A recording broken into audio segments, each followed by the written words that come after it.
à Abidjan, c'est l'heure du Flash Info. Bonsoir à tous et bienvenue. La société Maroc Télécom veut étendre ses activités en Côte d'Ivoire. Le président du directoire du groupe marocain a été reçu en audience par le président de la République, le Dr Alassane Ouattara. Ensemble, ils ont évoqué les perspectives du groupe sur le territoire ivoirien.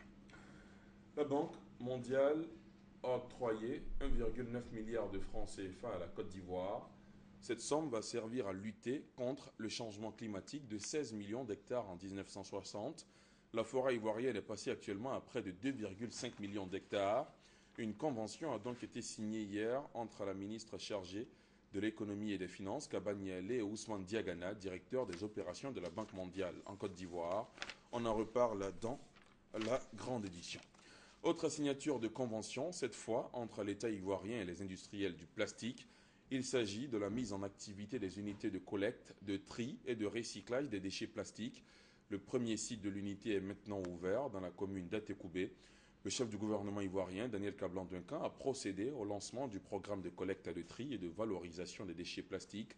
Le maître d'œuvre du projet, l'ADDR, l'autorité pour le désarmement, la démobilisation et la réinsertion. L'actualité, en bref et en image ailleurs en Afrique. Premier point, la gouvernance sur le continent. La fondation Mo Ibrahim a publié lundi son classement annuel des pays africains en matière de bonne gouvernance. L'île Maurice reste en tête, suivie du Cap-Vert et du Botswana. Les derniers de la classe sont la Somalie, la Centrafrique et l'Érythrée. Les deux pays qui enregistrent la plus forte chute dans le classement sont l'Égypte et la Libye. Celui qui a réalisé la plus forte progression est la Côte d'Ivoire. Le prisonnier le plus célèbre du Burundi, Pierre Claver Mbonimpa, a été libéré pour raison de santé, mais il ne devra pas dépasser le périmètre de la capitale Bujumbura. Cette libération provisoire intervient après que des députés européens ont dénoncé la dérive autoritaire du gouvernement burundais et constaté la violation des accords de Cotonou. Pierre Claver Mbonimpa avait été arrêté le 16 mai pour atteinte à la sécurité de l'État. Il demandait une enquête sur l'entraînement paramilitaire de jeunes burundais sur le sol congolais. Le procès de Julius Malema a été reporté de près d'une année, à août 2015. Le leader populiste sud-africain qui comparaissait devant le tribunal de Polokwane dans le Nord est accusé d'avoir perçu des rétrocommissions au cours d'un appel d'offres truqué. Celui qui se fait appeler le commandant en chef, ancien président de la Ligue de la jeunesse de l'ANC, promet la saisie des terres agricoles appartenant aux Blancs et la nationalisation sans compensation des mines. Il a violemment pris à partie le président Zuma à l'Assemblée le mois dernier, lui demandant de rendre l'argent public utilisé pour rénover son ranch.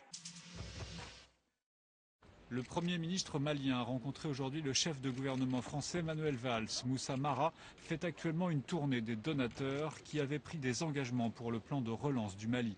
Au cours d'une conférence parrainée par la France et l'Union européenne, les donateurs avaient promis un financement global de 3 milliards d'euros sur 2 ans. À la une de l'actualité sanitaire, le bilan des victimes de la fièvre à virus Ebola qui a franchi la barre des 3000. Paris vient de promettre de nouvelles aides à Conakry en Guinée pour intensifier la lutte contre le virus. On y reviendra dans la grande édition. La coalition anti-djihadiste accentue sa campagne de bombardement. Les raids aériens ciblent les bastions des combattants en Syrie et en Irak. Les avions visent notamment les raffineries contrôlées des djihadistes qui sont source de financement. Mais ces frappes ne suffisent pas, semble-t-il, à faire reculer les insurgés. Voilà qui marque la fin de ce Flash Info. Merci de l'avoir suivi. On se retrouve à 20h. À tout à l'heure.